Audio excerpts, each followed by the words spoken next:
Hello bachcho, let's read this question. The question says, in a hotel, 4 rooms are available.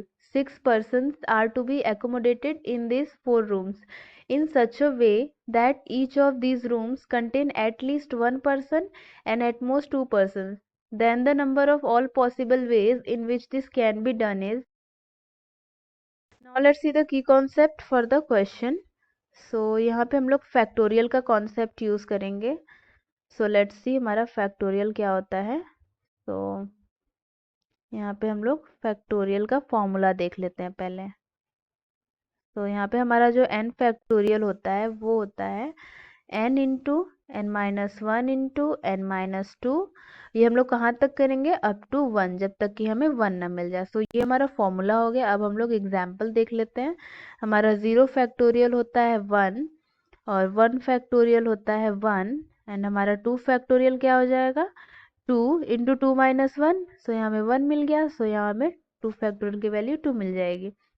Similarly अगर हम 3 factorial निकाले तो हो जाएगा 3 इंटू 3 माइनस वन 2 हो जाएगा इंटू 2 माइनस वन 1. सो 1 मिल गया. हम लोग यहीं स्टॉप कर देंगे. सो हमें मिल गया 6. सो अब हम लोग क्वेश्चन सॉल्व कर लेते हैं. हम लोग पहले क्वेश्चन को समझ लेते हैं. सो हमें क्वेश्चन में कह रहा है इन अ होटल 4 रूम्स.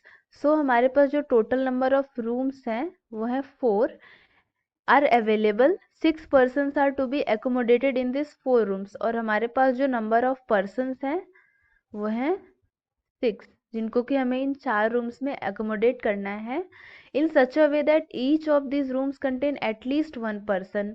हमें इस तरीके से इनको अरेंज करना है कि हमें चारों रूम्स में एटलीस्ट एक एक पर्सन तो होना ही चाहिए. कोई भी रूम मीन्स खाली नहीं होना चाहिए. और हमें जो हमें ज़्यादा से ज़्यादा एटमोस्ट जो पर्सन हो हम लोग फिल कर सकते हैं एक रूम में वो है 2. सो हम लोग यहाँ पे अरेंज कर सकते हैं ऐसे 2 2 1 1. हम लोग किसी 2 रूम में 2 2 पर्सन्स को हम लोग रख सकते हैं और किसी 2 रूम में सिंगल सिंगल पर्सन को. सो हम लोग यहाँ पे 6 पर्सन का अरेंजमेंट इस तरीके से कर सकते हैं. तो यहाँ पे हमें पूछा है number of possible ways in which this can be done. तो यहाँ पे हम लोग पहले नंबर ऑफ पॉसिबल वेज लिख लेते हैं फैक्टोरियल का यूज करके. तो इसे हम लोग लिख सकते हैं. यहाँ पे हमारे पास टोटल नंबर ऑफ पर्सन्स कितने हैं? 6.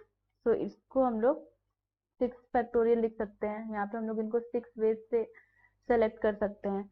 और यहाँ पे हमारा जो अरेंजमेंट हो रहा है वो पहले 2 फैक्टोरियल से हो रहा है एंड फिर अगेन 2 फैक्टोरियल से हो रहा है एंड जो हमारा थर्ड रूम है उसमें हमारा 1 फैक्टोरियल से हो रहा है मीन्स 1 वे से. और सेकेंड रूम में भी हमारा 1 फैक्टोरियल से अरेंजमेंट हो रहा है. अब हमारे टोटल नंबर ऑफ 2 कितने हैं? 2 फैक्टोरियल कितने हैं? 2 हैं. सो यहाँ पे 2 फैक्टोरियल का मल्टीप्लाई हो जाएगा एंड अगेन हमारे पास टोटल नंबर ऑफ 1 फैक्टोरियल कितने हैं? 2 टाइम्स है. सो अगेन हम लोग 2 फैक्टोरियल का मल्टीप्लाई कर देंगे एंड हमारे पास रूम्स कितने हैं? 4.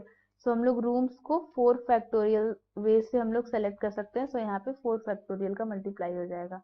अब इसको हम लोग सॉल्व करते हैं. तो हम लोग 6 को कैसे लिख सकते हैं?